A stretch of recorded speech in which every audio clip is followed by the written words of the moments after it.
jadi penghambat buat saya melakukan sesuatu gitu ya, sesuatu perubahan.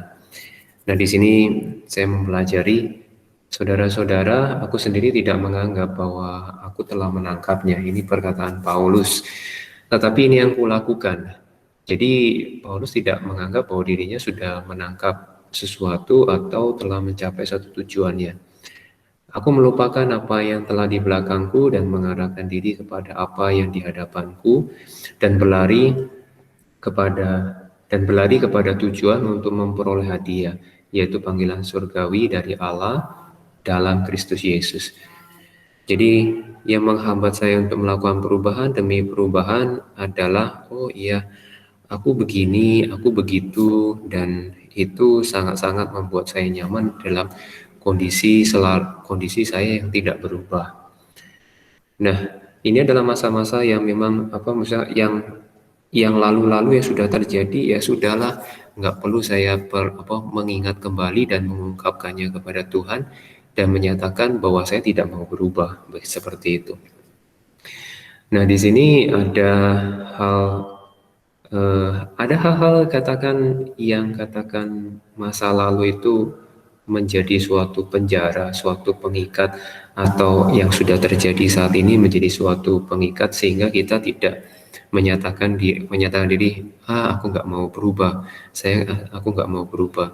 Itu yang seringkali di pikiran saya itu maksudnya menjadi satu secara semacam seperti obat bius begitulah, nyaman dengan kondisi yang sekarang. Nah, kemudian selain melupakan masa lalu, apakah masa lalu yang tentunya yang dilupakan itu masa-masa yang katakan masa lalu yang membuat kita tidak bergerak gitulah, tidak membuat saya tidak bergerak untuk melakukan satu perubahan. Nah, tetapi di Mazmur ini ada kebaikan-kebaikan Tuhan. Dari Daud, mengatakan, pujilah Tuhan, hai jiwaku, pujilah namanya yang kudus, hai segenap batinku, pujilah Tuhan, hai jiwaku, dan janganlah lupakan segala kebaikannya. Sungguh, ini adalah kebaikan-kebaikan itu memberi semangat, memberi harapan bahwa Tuhan itu baik, bahwa Allah itu memberikan roh yang hidup di dalam hidupku untuk katakan melihat sesuatu yang penuh harapan. Segala perkara jika tidak dipandang dengan sudut pandang Allah, itu akan membuat saya sendiri mengalami stres terhadap perubahan demi perubahan. Karena perubahan demi perubahan itu adalah satu keharusan dan itu adalah suatu yang memang alamiah. Ketika saya juga semakin dewasa, tentunya ada suatu perubahan-perubahan. Yang dulunya saya sekolah, kuliah, kerja, dan malah keluarga, ada pengalaman, ada anak, tentu ada perubahan. Jadi setiap hal tubuh jasmani saja berubah. Jadi apalagi jadi dari jasmani itu berubah, kemudian dari apa yang dilihat itu juga berubah, kemudian pemikiran-pemikiran juga perlu berubah. Nah, yang menjadi terakhir di sini ada kata tujuan. Jadi tujuan ini yang tidak ada. Kalau misalkan saya membayangkan, kalau saya nggak ada tujuan, tentu saya juga dalam kondisi yang berputar-putar di situ lagi, di situ lagi, di situ lagi. Tapi ketika mempunyai tujuan, itu akan melangkahkan kaki saya untuk bergerak.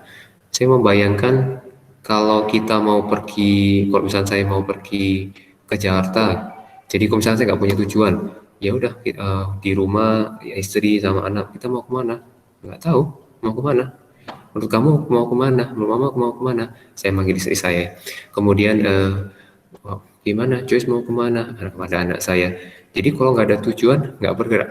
Kalau kita bergerak, kalau kita melangkah tanpa satu tujuan, pasti kita kemana? Nggak jadi, ke sana, kemari, dan ujung-ujungnya saya beserta keluarga tidak melakukan apa-apa. Jadi kemarin ada cari rumput seperti rumput sepak bola itu yang pendek.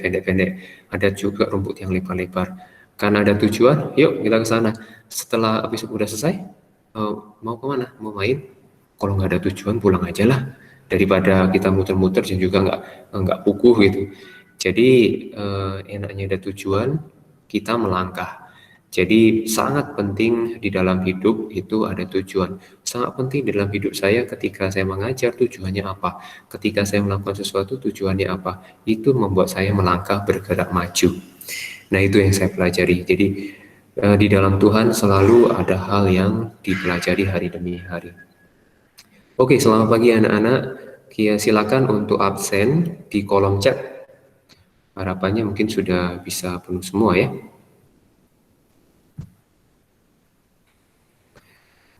Oke, saya matikan ini.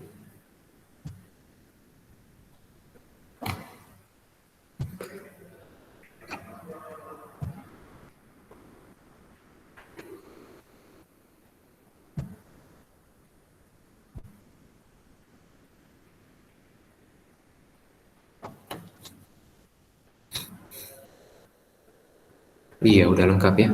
Mungkin ada satu yang belum absen, silakan absen.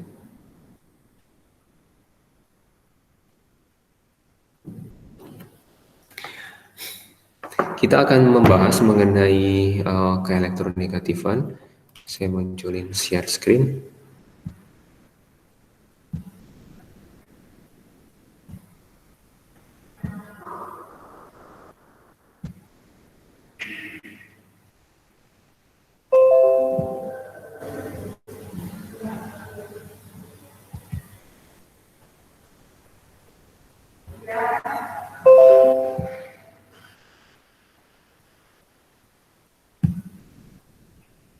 Oke. Yang terakhir adalah kalau ada pertanyaan mengenai latihannya, silakan. Oke, saya perlu aktifkan Sokratifnya ya. Yang mau nanya ke lain, Japri langsung boleh. Oke, saya aktifkan ininya Sokratif. Oke, kita bisa sambil nunggu, ini juga masih loading. Kita lihat keelektronegatifan, gitu ya, keelektronegatifan. Kita review sebentar mengenai keelektronegatifan, kemudian kita bisa lanjut ke poin-poin sifat-sifat yang berikutnya. Jadi harapannya tetap perlu, jadi kemandirian itu masih tetap di apa yang menjadi poin utama. Jadi untuk membaca, karena itu dari situ lebih banyak mendapat sesuatu pengertian-pengertian mengenai apa yang kita pelajari. Oh, pantesan ingat. Oke.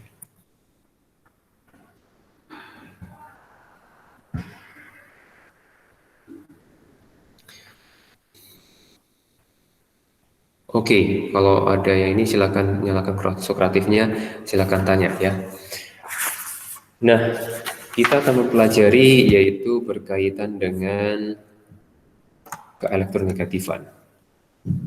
Jadi berkaitan sama keelektronegatifan. Nah, di dalam keelektronegatifan ini selalu berbicara dalam konteks yaitu mengenai adanya ikatan, gitu ya. Ketika adanya ikatan itu berbicara selalu lebih dari satu atom.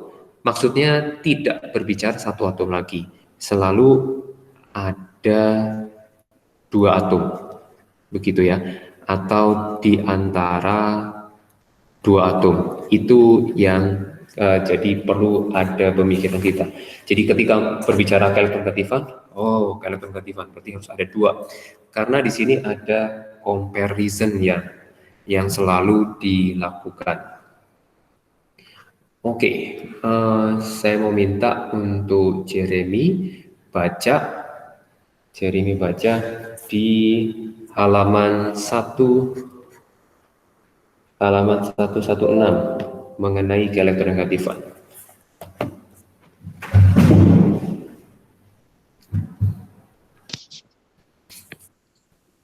keelektronegatifan.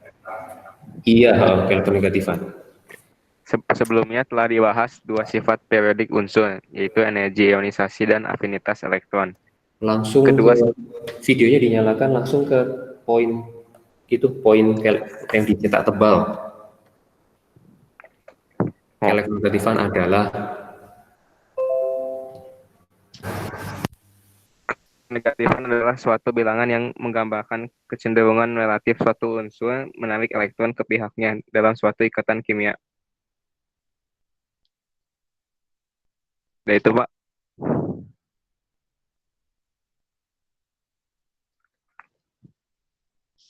ini adalah jadi satu bilangan yang memang menggambarkan atom dia menarik elektron seperti itu ya. Nah, kita mau lihat di gambar 3.10, di situ ada angka, itu percobaannya kita nggak bahas. Nah, tapi pengertiannya kita mau pelajari. Jadi selalu berbicara kalau misalkan, oke, coba Michael, di dalam tabel gambar 3.10 itu untuk keelektronegatifan Cl nilainya berapa? Halo Michael.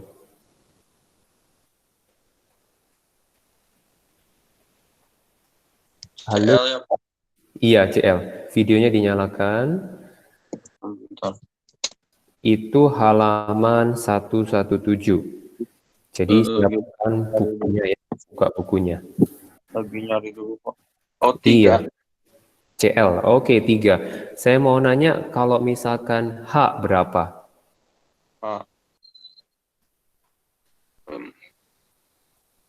HF 1,3, Pak.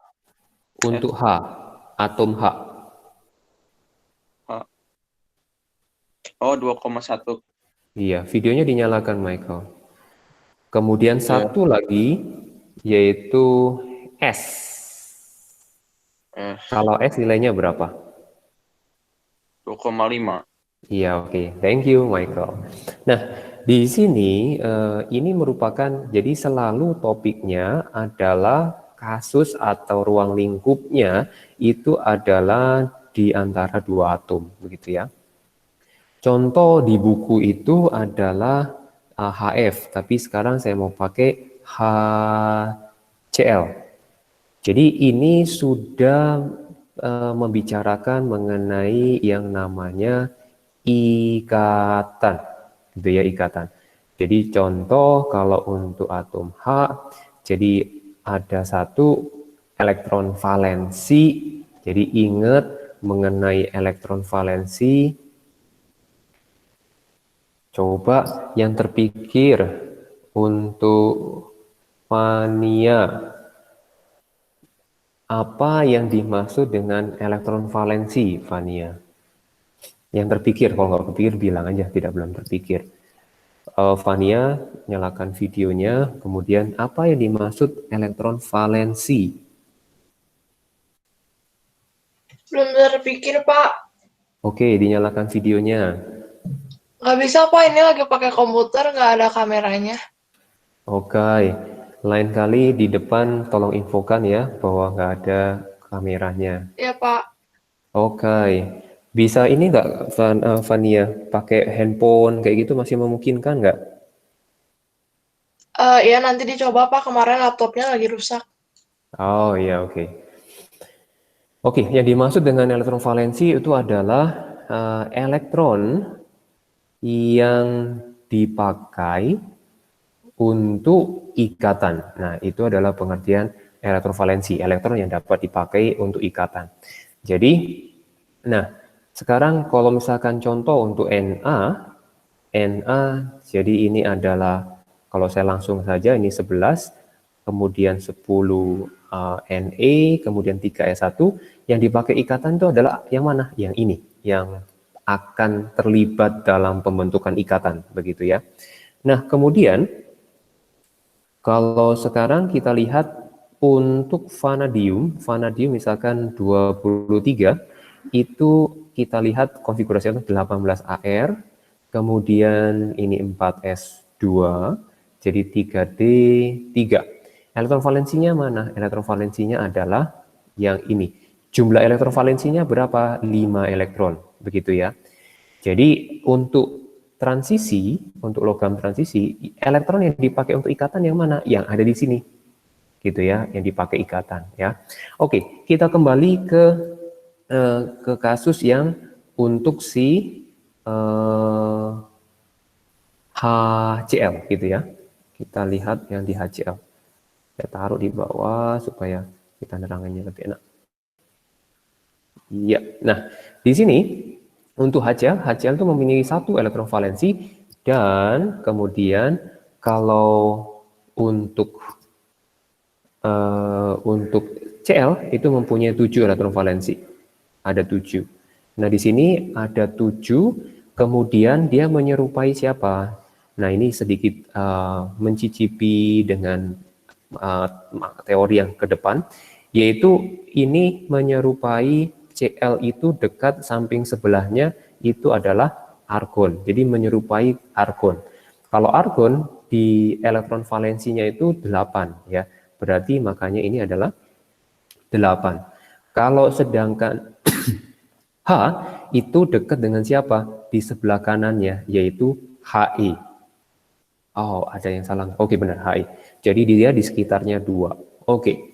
Ketika ini ikatan namanya ikatan kovalen. Nah, ini belum dipelajari, cuma saya sebutkan dulu saja untuk nanti ada kaitannya dengan bab di depan. Nah, di dalam proses ikatan sekarang saya mau nanya kalau berkaitan sama ini dengan ini saya mau nanya Kayla, kira-kira berdasarkan data yang sudah disebutkan Cl nilainya 3, kemudian H elektronegatifannya itu 2,1, maka kekuatan mana yang sering menarik elektron yang lebih kuat, Cl atau H? Kayla. Ya Pak. Iya, bisa dinyalakan videonya. Iya, yang ini mana yang lebih kuat menarik elektron? Jadi tentunya elektron yang dipakai, yang ditarik-tarik itu yang di bagian tengah-tengah ini. Kira-kira mana yang kuat menarik? Si Cl, atom Cl atau atom H? Yang Cl, gitu. Iya, karena apa kira-kira menurut pemikiran Kela? Elektronegatifannya lebih gede. Iya, nah pengertian keelektronegatifan tadi yang terpikir apa Kela? Apa arti elektronegatifan?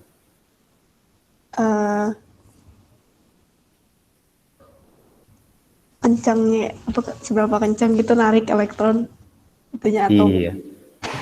Oke, thank you Kayla. Ya, pakai bahasa sendiri bagus, lebih bagus. Nah, jadi kekuatan, thank you Kayla. Nah, di sini kekuatan menarik ya. Jadi jadi kalau Cl-nya berarti kuat banget menarik ke Cl-nya, elektron yang dipakai untuk ikatannya, ya. Jelas ya. Nah, sekarang berdasarkan dari gambar.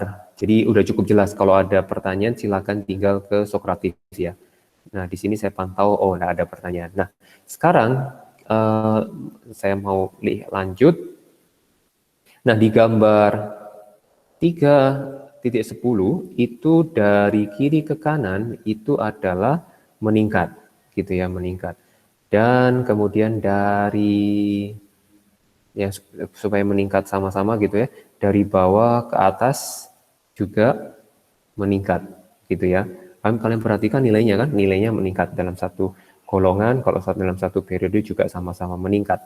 Nah, yang kita mau analisa kenapa itu meningkat. Nah, itu kita amati dari perihal seperti ini.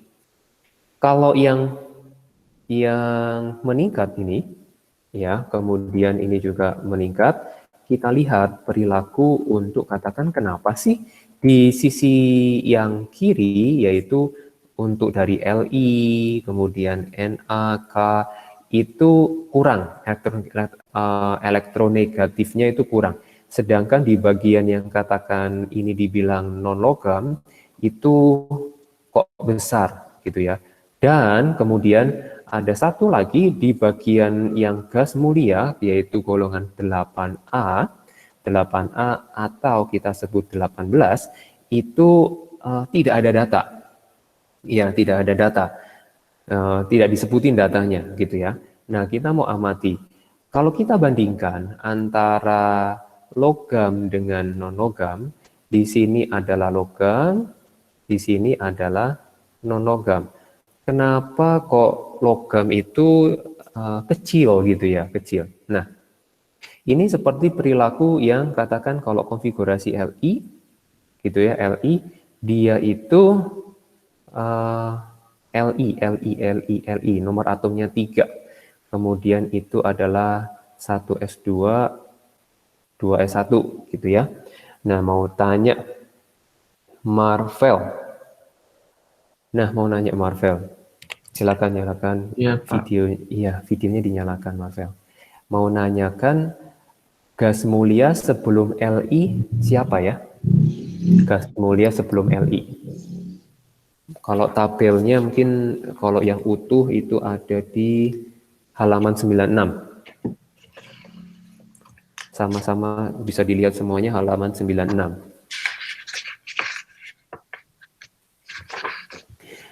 Gas mulia golongan 8A atau 18 itu sebelum Li apa ya?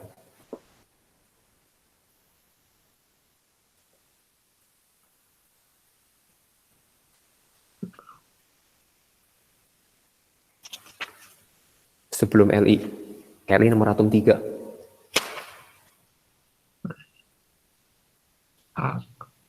Apa? HE. He, iya. Kalau sesudah Li apa? BE. B, sesudah gas mulianya sesudah Li. NE. Iya, oke.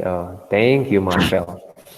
Nah, di sini kita lihat nomor atomnya 2, kemudian nomor atomnya di sini 10.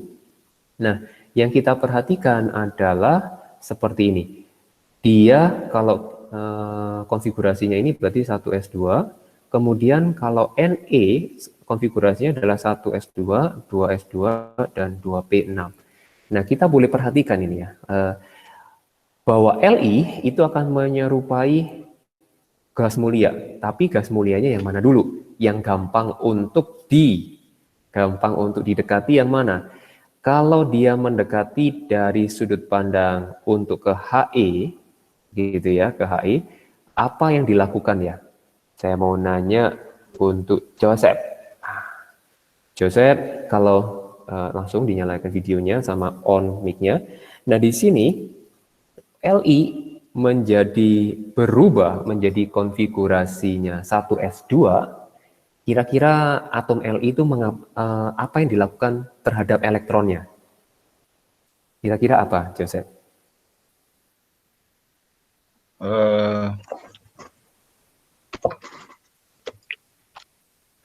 Kalau dilihat dari konfigurasinya 1s2, 2s3, 2s1 totalnya 3. Kemudian He 1s2 totalnya 2. Kira-kira Li itu melakukan apa ya terhadap elektronnya? Tambah, Pak, 1. Tambah 1. Dari Li kalau ditambah 1, elektronnya jadi 4. Tapi ini jadi 2 elektron. Jadi apa yang dilakukan? Maksudnya menambahkan. Ya, dari Li ke Hi. Betul, dari Li ke Hi. Oh, ngurang, Pak. 1. Ngurang. Berarti kalau ngurang, yang dilakukan Li melepas atau menangkap? Melepas. Iya, oke. Thank you, Joseph. Jadi berkaitan sama ini, dia Li-nya adalah melepas elektron, begitu ya. Nah, melepas elektron, berarti prosesnya dia melepas berapa elektron? Dia akan melepas 1 elektron, begitu ya. Nah, sekarang kalau yang kebalikannya, sekarang dia mau menyerupai untuk yang 1s2, 2s1, ini menjadi 2s2, 2p6. Yang dilakukan apa? Ini bertambah banyak. Jadi menangkap 5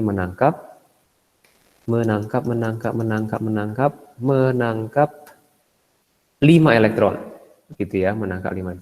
Jadi mana yang lebih gampang dilakukan? Yang lebih gampang dilakukan adalah melepaskan 1 elektron. Jadi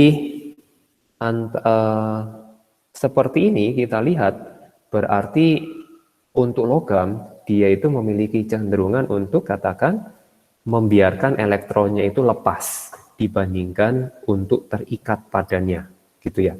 Itu yang menyebabkan kenapa keelektronegatifannya itu dia kurang. Jadi kayak misalkan untuk manusia mah, untuk kita orang mah yang cuek terhadap barangnya. Udahlah barangnya. Kalau anak saya bawa ada mainan mobil-mobilannya itu mau ada di taman, ada di bawah sofa. Ini yang anak saya laki-laki. Ada di bawah sofa, terus kemudian ada di kamar, gimana? Udah dia cuek. Jadi pokoknya nggak dijaga apik. Nah kayak gitu kurang lebih ya. Nah sekarang jadi yang kiri itu lebih, makanya nilainya kecil. Nah sekarang kalau bagian yang F itu kita lihat yang F. F itu nomor atomnya 9. Dia memiliki konfigurasi 1, 2, 1s2, 2s2, 2p, 5. Dia bisa menyerupai setelah F itu adalah Ne, sebelumnya adalah He. Berarti kalau menyerupai He, dia harus melepas 7 elektron. Jadi kalau misalkan He, dia harus menerima 1 elektron. Nah, jadi mana yang gampang dilakukan? Yang gampang dilakukan adalah yang menerima 1 elektron. Makanya kecenderungan F itu dia menarik elektron. Makanya nilainya itu tinggi, begitu ya. Oke, nah sekarang berkaitan dalam satu golongan yang katakan dia meningkat gini ya, dari bawah ke atas itu meningkat ke elektronegatifan.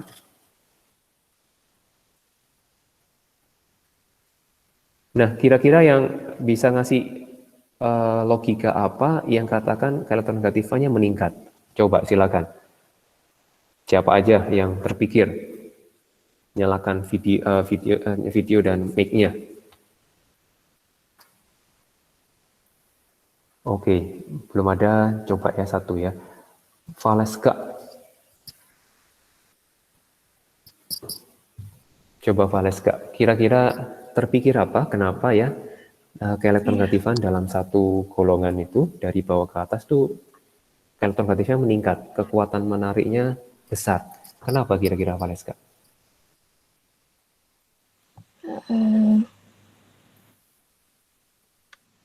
Nggak tahu, Pak. Iya, oke.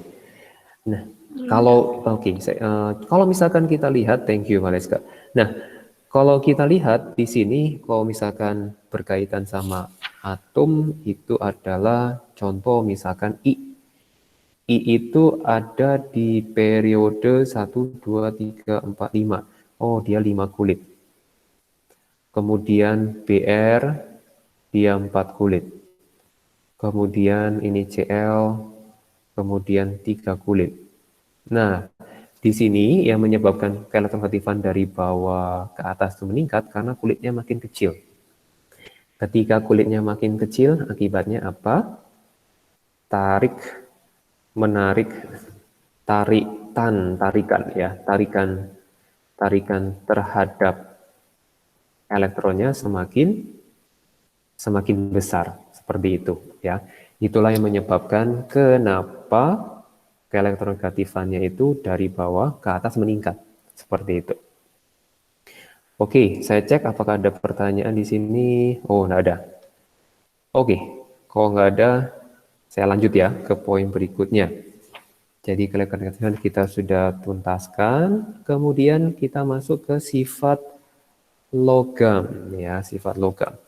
Saya copy paste dari p-table. Kita lihat di p-table-nya.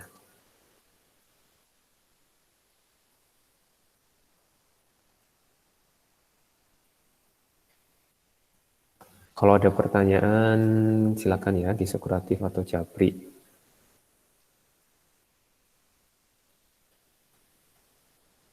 Oke, nah saya ambil dulu, yaitu sifat logamnya.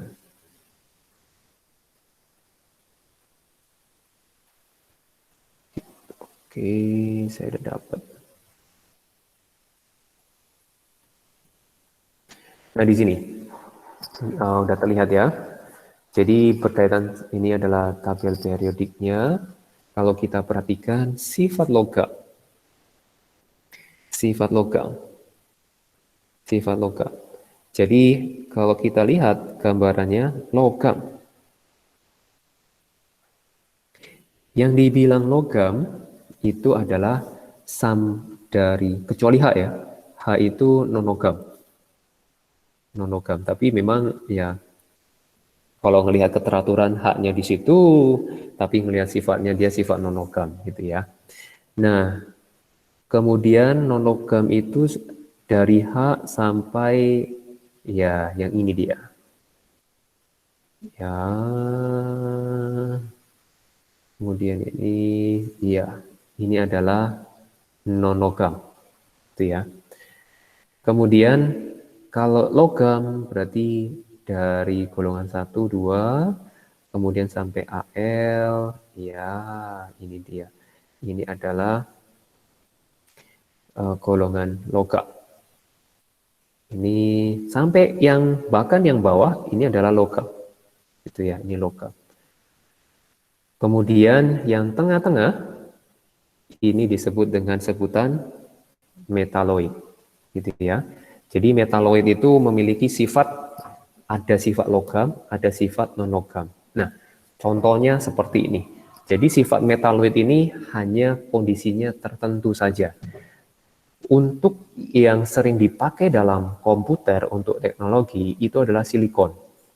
Nah, ada namanya silicon valley. Nah, silikon ini secara detail ya seru membicarain kalau menarik ya, kalau menarik. Silikon ini kita kenal dipakai dengan sebagai semikonduktor. Gitu ya, semikonduktor. Di dalam semikonduktor itu maksudnya apa? Maksudnya adalah silikon itu bisa menghantar dan bisa tidak menghantarkan listrik gitu ya. Jadi dua sifat itu dimiliki oleh silikon itu sendiri ya. Tapi dia pasti perlu ada yang namanya bentar. Ini kok nggak bisa di-copy. Nah, tentunya dia harus punya kondisi tertentu. Maksudnya apa? Maksudnya begini. Nah, dia bisa menghantarkan listrik, pada saat panas. Nah, dia tidak bisa menghantarkan listrik pada saat dingin. Nah, inilah yang dimaksud dengan kegunaan metaloid. Jadi, kalau di dalam kenapa dipakai komputer, jadi tinggal dikasih arus listrik, panas, mengantarkan, sehingga prosesnya bekerja dan sebagainya. Jadi, semacam otomatisasi kayak gitu ya. Nah, jadi itu yang mengenai sifat logam dan sifat non-logam, berarti kecenderungannya dari kiri. Kalau kita lihat, sifat logamnya dari kiri ke kanan, udah jelas ya. Kiri ke kanan itu dia sudah menjadi satu hal yang jelas. Kalau dari kiri ke kanan, nggak nampak ya warnanya. Ya, dari kiri ke kanan itu adalah sifat logamnya meningkat. Kemudian kalau dari atas ke bawah sifat logamnya itu meningkat juga. Ya, sifat logamnya meningkat. Kalau dari kiri ke kanan lebih mudah dilihat ya, sifat sifat logamnya berkurang. Saya ulangi. Jadi kalau dari kiri ke kanan sifat logamnya berkurang. Koreksi ya kalau ada omongan yang salah. Jadi dari kiri ke kanan sifat logamnya berkurang karena non logamnya ada di kanan. Nah, kalau dari atas ke bawah sifat logamnya bertambah ya dari atas ke bawah. Nah, ini muncul kata-kata yaitu yang dimaksud dengan kata-kata keelektropositifan. Ya, dia muncul keelektropositifan. Keelektropositifan. Nah, ini memang berkebalikan dengan versus keelektronegativan. Ya. Oke. Nah, coba minta Brian, tolong bacakan di halaman 118 itu berkaitan dengan kata keelektropositifan, Brian.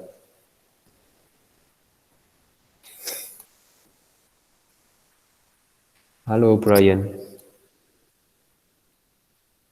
Ya, Pak. Iya. Videonya dinyalakan, terus membacakan iya. Halaman 118. Yang keelektropositifan, Pak. Iya, betul. Keelektropositifan yaitu kecenderungan atau melepas elektron membentuk ion positif. Jadi sifat Iya. Bacain lagi sampai kalimat itu, sampai kalimat. Lanjut. Jadi sifat logam akan tergantung pada energi ionisasi. Iya, oke. Thank you, Brian. Jadi, kalau keelektropositifan berarti dia melepas, kemudian kalau di sini adalah menarik, gitu ya, menarik. Kemudian ini keelektropositifan berkaitan sama membentuk ion positif. Kalau ini dikaitin sama bukan ion negatif ya, tapi bisa diartikan yang lain, dia kemudahan untuk membentuk ion negatif, begitu ya. Nah, jadi istilah yang baru muncul, keelektropositifan, berarti suatu kecenderungan untuk melepas elektron, ini menarik elektron. Nah, kan soalnya bahasan di dalam keelektronegatifan yang barusan, itu adalah selalu dalam konteks dalam ikatan kovalen, gitu ya, bukan ion, gitu ya. Oke, jadi harapannya bisa dimengerti. Oke, apakah ada pertanyaan sampai di sini dulu?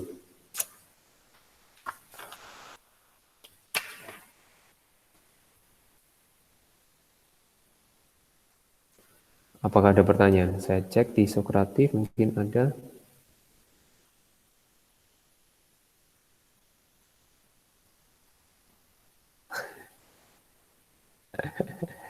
Iya, terlalu susah ya. Ya, makanya dijelasin begini. Nanti bisa dilihat videonya berulang. Jadi memang logika, ini mah logika banget aja, logika banget. Hanya perlu tahu informasi-informasinya, begitu. Terlalu susah nggak sih? Elektron valensi tadi gimana, Pak? Oke, ada yang nanya elektron valensi gimana? Elektron valensi, iya, tadi elektron valensi itu elektron, coba saya jelasin ulang. Oh, kok nggak mau ke atas?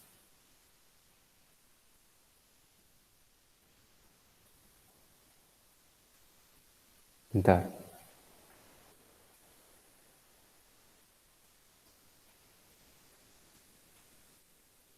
Oke. Jadi berkaitan sama elektron valensi yang tadi, ya, elektron yang dipakai untuk ikatan. Oke, saya belum menangkap maksudnya ketika menanyakan elektron valensi tadi gimana maksudnya? Kalau nanti ini dibahas lebih lanjut ke ikatan, gitu ya. Jadi elektron valensi sebelumnya itu elektron yang dipakai untuk ikatan.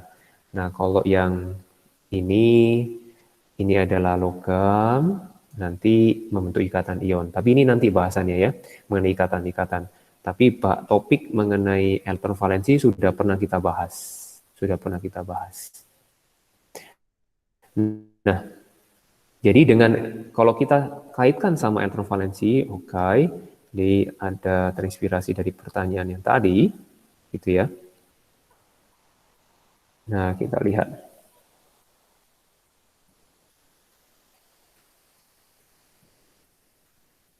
Nah, untuk elektron valensi, contoh, untuk elektron valensi ini, Li, elektron valensinya 2s1. Nah, berarti dia kecenderungan membentuk ion karena melepas, gitu ya. Kalau yang ini F itu cenderungnya untuk menjadi ion negatif, ya. Jadi dia dipadukan dengan siapa? Dia membentuk ikatan dengan siapa? Kalau LiF itu adalah ion.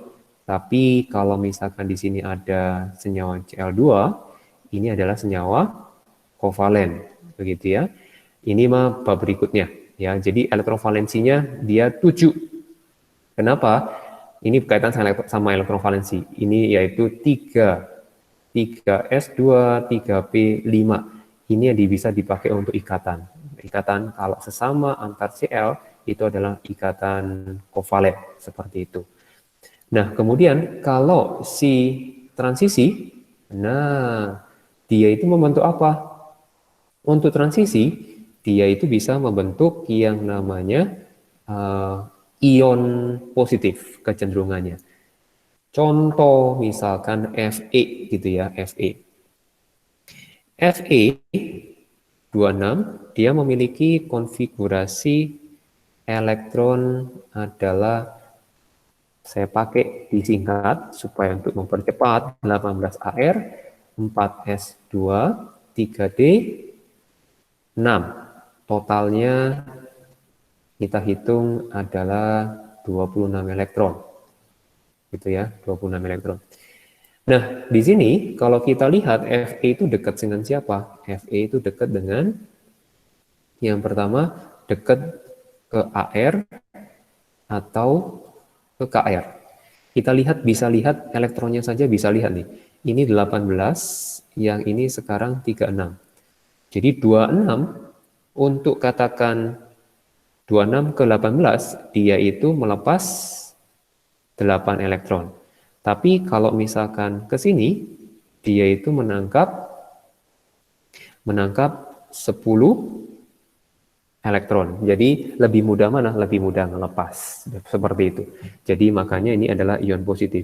Maka di alam, ini adalah penjelasan yang sederhana mengapa dia membentuk ion positif.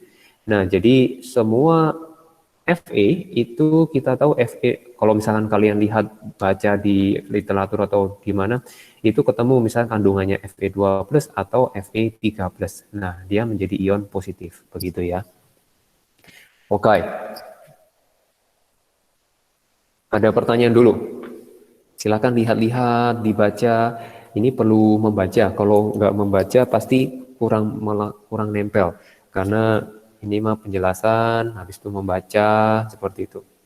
Ini soalnya sifat sih ya. Jadi ada runutan logika berpikirnya. Oke, saya cek lagi apakah ada pertanyaan. Oh, ada nih. Nah, cara cari golongan dan periode bagaimana? Kalau cari-cari ion. Oke, nah ini. Ini banyak nih.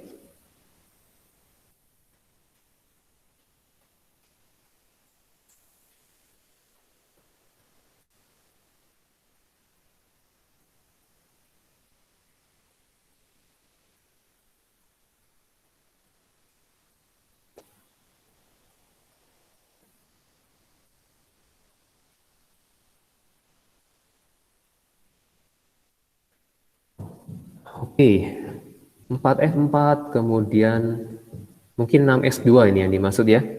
Kalau XE, kalau kita lihat,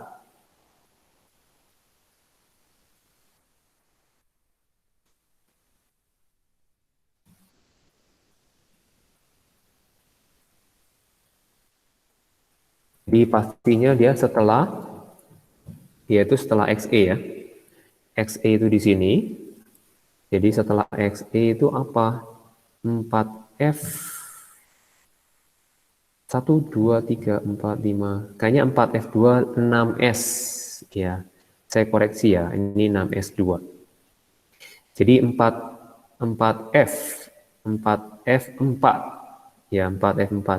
Berarti F4 itu ada di sini. F4, kalau 4F itu namanya termasuk golongan 3 yang di sini ya. Golongan 3B atau golongan 3 gitu ya. Nah, yang dimaksud F4 itu yang mana? Yang ini. F1, F2, F3, F4.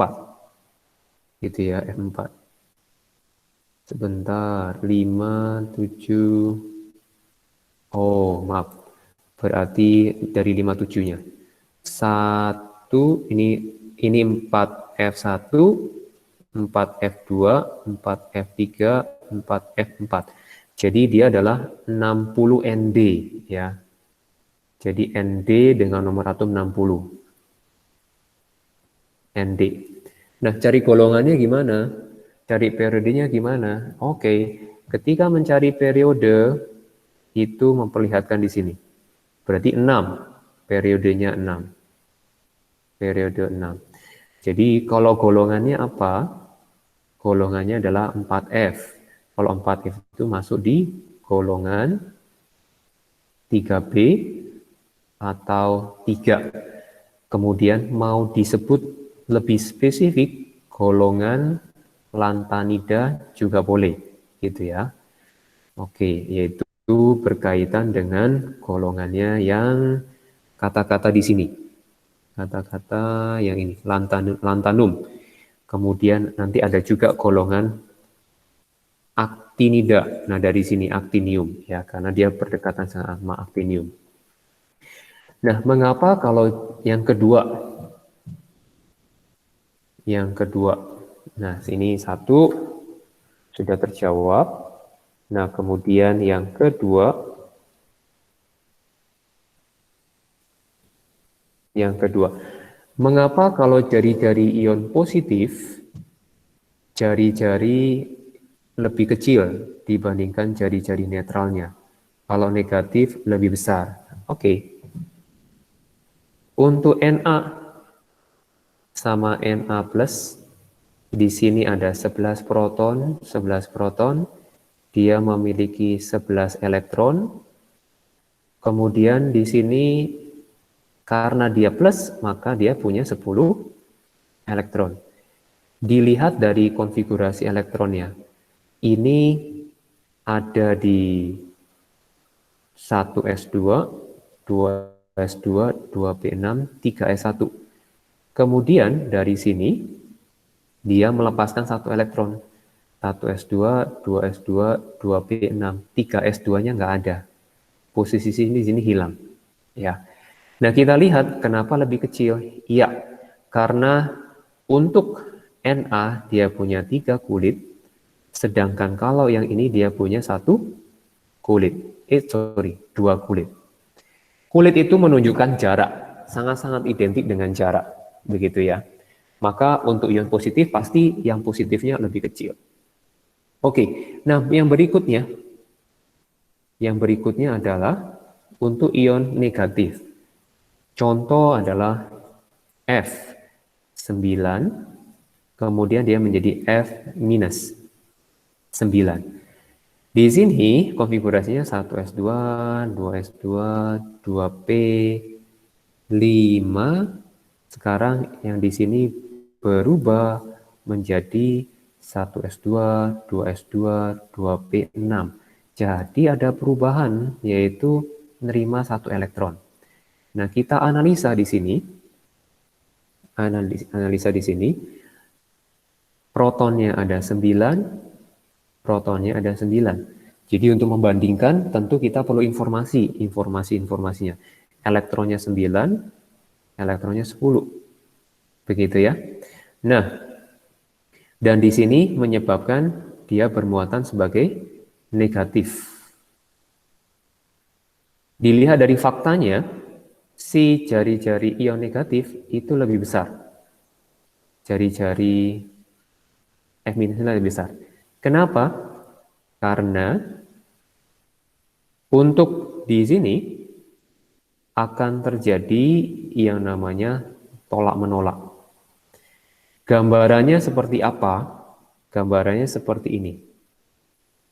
Jadi F memiliki protonnya 9, kemudian di dalam jari-jarinya, yaitu kulit pertama dia 2 elektron, kulit kedua dia 8 elektron, ya.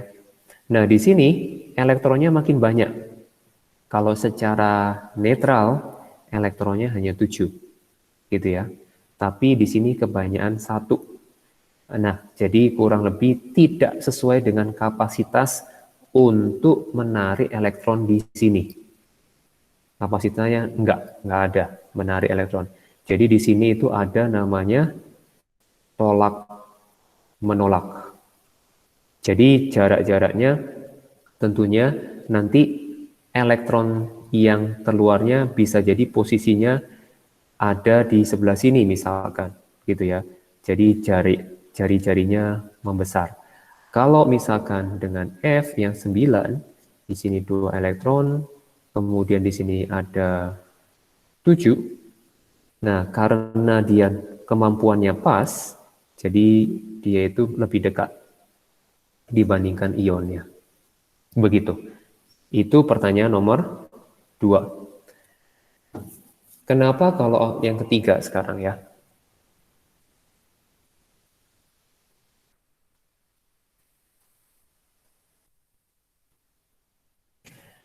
Kenapa kalau afinitas elektron negatif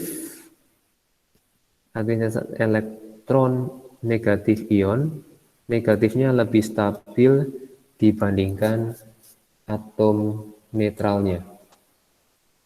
Kenapa kalau afinitas elektron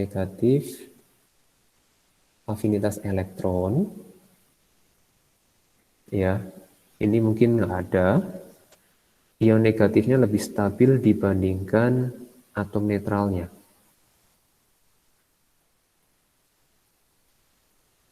Oke, stabil atau tidak stabil itu dilihat dari energinya ya. Contoh, saya mau nanya, Evren, tolong sebutkan data keelektronegatifan dari Si.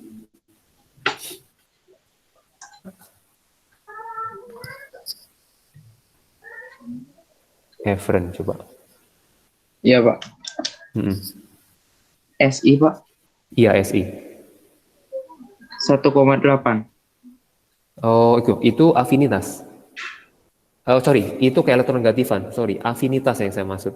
Yang sedang kita bahas itu afinitas elektron. Afinitas elektron ada di halaman Si minus 134. iya, min 134. Satuannya apa di situ? Kj. Iya, oke, kilojoule per mol ya. Satu lagi, sebutkan untuk katakan SR. Videonya dinyalakan, Evren. Untuk SR berapa? Iya. Plus 168. 168, ya, kilojoule per mol, gitu ya.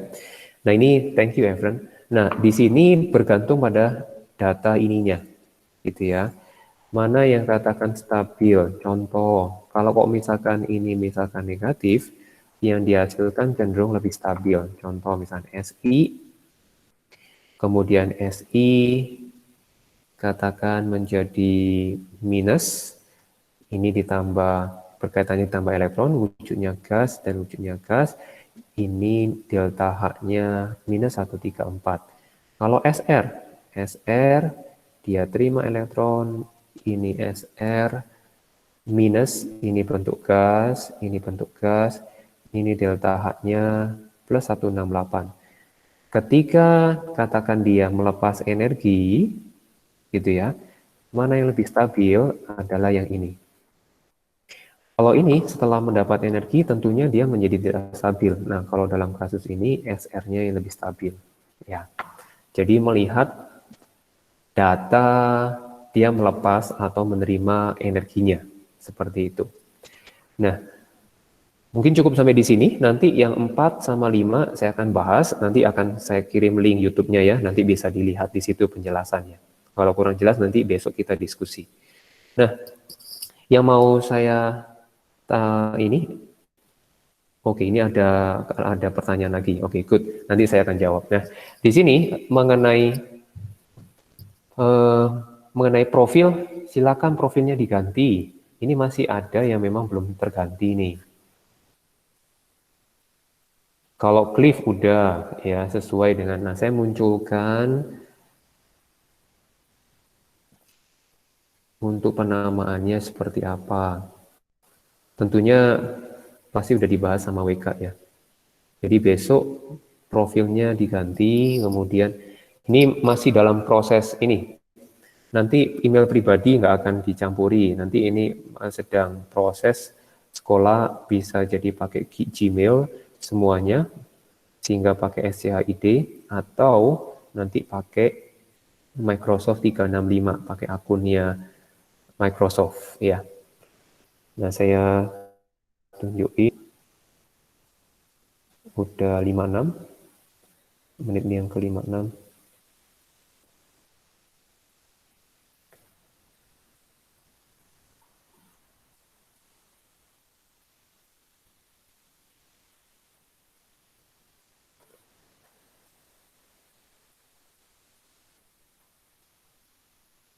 Kalau ini udah muncul ya. Kalau rasanya Cliff udah bener deh, Cliff. Iya, Cliff udah benar udah ngikutin. Oke, nanti saya tinggal screenshot yang bagian ini mengenai nama, nanti minta untuk diubah ya. Cliff udah betul, Cliff. Yang saat ini saya ngasih komentar, yang sudah betul tuh Cliff, punyanya Cliff. Yang lainnya masih ada, tinggal pakai garis miring. Garis miring bisa nggak sih? Punya Cliff bisa. Ada yang nggak bisa pakai garis miring nggak? Apakah ada yang tidak bisa pakai garis miring?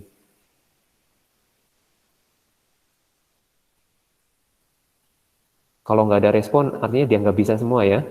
Nanti kalian coba, soalnya Cliff bisa. Kalau Hans dan Daniel tinggal kasih X minus gitu ya. Itu aja sih. Oke, sampai di sini dulu. Nah, kemudian ini silakan absen di kolom chat. Besok kita lanjut lagi.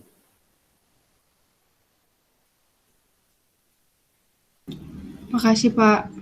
Ya, sama-sama. Terima kasih, Pak. Sama-sama. Makasih, Pak. Makasih, Pak. Sama-sama. Makasih, Pak. Ya, sama-sama.